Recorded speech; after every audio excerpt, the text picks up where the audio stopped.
নমস্কার বন্ধুরা, ভুবন লাইফস্টাইলে তোমাদের স্বাগত। তো আজকে আমি আবারও চলে এলাম নতুন একটা লাঞ্চ থালি নিয়ে। তো কেমন আছো তোমরা বন্ধুরা? আশা করি সবাই ভালো আছে, আর আমিও কিন্তু বেশ ভালোই আছি। তো এই দেখো আমার কিন্তু সাজাচ্ছি। তো ভিডিওটা কেমন লাগে, তোমরা কিন্তু যেরকম ভিউ আসছে সেরকমভাবে কিন্তু আমাকে লাইক কমেন্ট করছো না, সাপোর্ট কিন্তু করছো না। তো আমি সেই জন্য তোমাদের সাথে আমি অনেকটাই রাগ। তো যাই হোক, তারপরেও আমি ভিডিও না দিয়ে তো থাকতে পারি না। তোমরা আমাকে যতই মানে তোমাদের ভালোবাসাটা না দেখাও, আমি তো আর না দিয়ে থাকতে পারছি না। তো তাই আমি তোমাদেরকে আবার নিয়ে আসলাম। এখানে ভাত, ইলিশ মাছ ভাজা, আর হচ্ছে একটা লঙ্কা, আর এখানে কচুরলতি আজকে বানিয়েছি দুপুরবেলা, আর এখানে বাঁধাকপি দিয়ে ইলিশ মাছের মাথা, আর সঙ্গে মুসুর ডাল, যেটা আমার অনেকই পছন্দ। আর মুসুর ডাল হলে আমার সঙ্গে আর কিছু চাই না, আর হলে তো কোনো কথাই নেই। তো ভিডিওটা কিন্তু এই পর্যন্ত ছিল।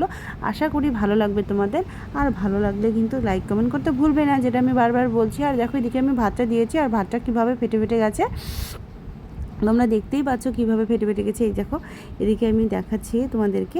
তো ভিডিওটা কিন্তু এই পর্যন্তই ছিল। তোমরা কিন্তু টাটা বাই বাই, আজকে আমি